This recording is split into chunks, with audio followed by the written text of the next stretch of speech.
Zaporizhzhia में रूसी सेना का पलटवार। ज़ेपोरिजिया शहर पर मिसाइल से अटैक हुआ है। यूक्रेनी सेना को टारगेट करके यहां हमले हुए हैं।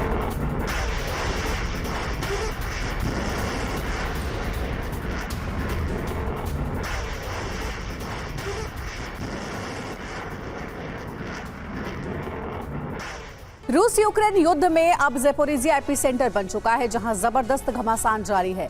ज़ेलेंस्की को अंदाजा हो गया है कि अगर ज़ेपोरिजिया पर रूस का संपूर्ण कब्जा हो गया तो कीव तक रूसी सेना कभी भी पहुंच सकती है और यूक्रेन का सरेंडर कोई नहीं रोक सकता।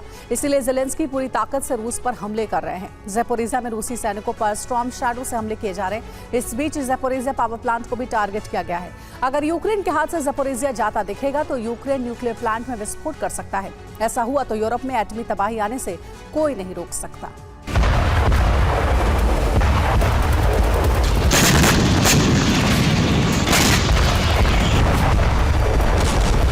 UEM जयपुर एक आदर्श लक्ष्य है। भावी छात्रों के लिए अच्छी नौकरी, भविष्य के लिए तैयार कौशल के साथ अच्छी शिक्षा। पूरा डोनबास ज़ेलेंस्की के हाथ से निकलने वाला। अब ज़ेपोरिजिया की बारी है।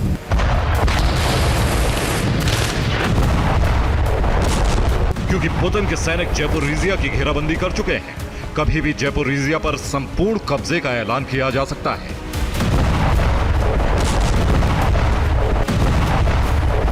इस बीच ज़ेलेंस्की ने ज़ेपोरिजिया को बचाने के लिए आखिरी प्रयास शुरू कर दिया है, लेकिन यूक्रेनी सेना के सामने कई बड़े चैलेंज हैं। बिना हाईटेक हथियारों के रूसी सेना का सामना कैसे करें?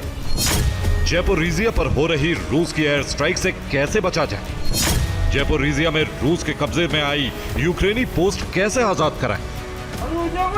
और इस सबसे बड़ा चैलेंज है कि ज़ेपोरिजिया में घुसी रूसी सेना को कैसे वापस डोनबास की तरफ खदेड़। ज़ेपोरिजिया बचाने के लिए ज़ेलेंस्की ने नया ब्लूप्रिंट बनाया है, जिसके जरिए भारी तबाही की तैयारी है। अगर ज़ेपोरिजिया पर रूस ने कब्जा कर लिया तो पूरे दक्षिण पूर्वी यूक्रेन में रूस का झंडा लहराने से कोई नहीं रोक सकता। पहले खार्किव, फिर डोनेत्स्क, आगे लुहांस्क और अब ज़ेपोरिजिया। इसी पैटर्न पर रूसी सैनिक आगे बढ़ रहे हैं। यानी अब ज़ेपोरिजिया की बारी। वैसे भी ज़ेपोरिजिया न्यूक्लियर पावर प्लांट पर रूस ने शुरुआत से ही कब्जा जमाया हुआ है, जिसे वापस पाने के लिए ज़ेलेंस्की कई कोशिश कर चुके हैं, लेकिन नाकाम साबित हुए।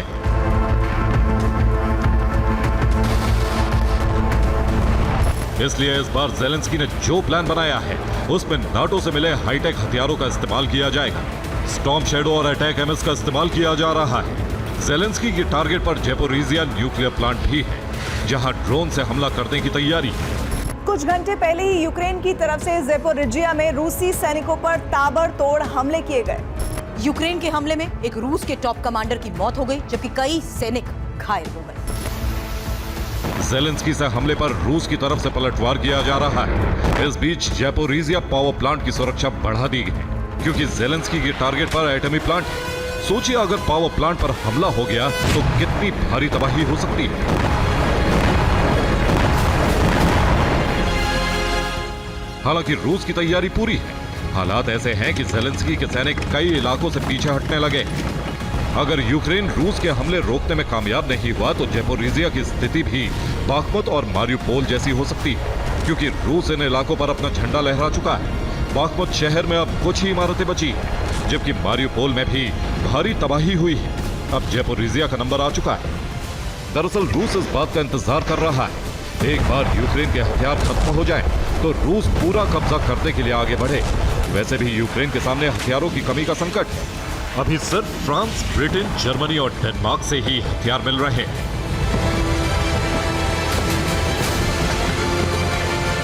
जबकि अमेरिका हथियार देगा या नहीं, इसका फैसला 20 जनवरी को ट्रंप की शपथ के बाद तय हो सकता है। तब तक ज़ेलेंस्की ट्रंप को मनाने के लिए इमैनुअल मैक्रों और ओलाफ शोल्स के सहारे कूटनीतिक दांव खेलने में जुटे।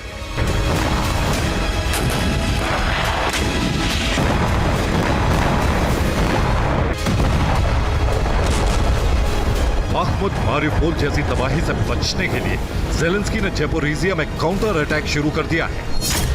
एक तरफ स्टॉर्म शैडो और अटैक एमएस से हमले किए जा रहे हैं, दूसरी तरफ ज़ेपोरिजिया न्यूक्लियर पावर प्लांट को टारगेट किया जा रहा है। इसके लिए ज़ेपोरिजिया न्यूक्लियर प्लांट के रिएक्टर हॉल सिम्युलेटर पर हमले के लिए यूक्रेन ने ड्रोन लॉन्च किए, जबकि नाटो से उसे सीक्रेट हथियारों की खेप भी जल्द मिलने वाली है। यानी ज़ेलेंस्की ज़ेपोरिजिया बचाने के लिए पूरी ताकत लगा रहे हैं, लेकिन न्यूक्लियर प्लांट पर हमला करके रूसी सैनिकों को मारने का भी ब्लूप्रिंट है। इस बीच क्रेमलिन की तरफ से कहा गया है, परमाणु संयंत्र पर यूक्रेनी हमले संयुक्त राष्ट्र सुरक्षा परिषद में अंतर्राष्ट्रीय परमाणु ऊर्जा एजेंसी द्वारा स्थापित परमाणु सुरक्षा के सिद्धांतों का सीधा उल्लंघन है।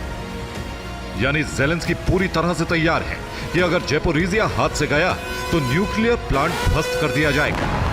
सोचिए, अगर प्लांट पर हमला हुआ तो रेडिएशन कई किलोमीटर दूर तक फैल जाएगा, जिससे हजारों लोगों की मौत हो सकती है और उसका असर सालों साल रह सकता है।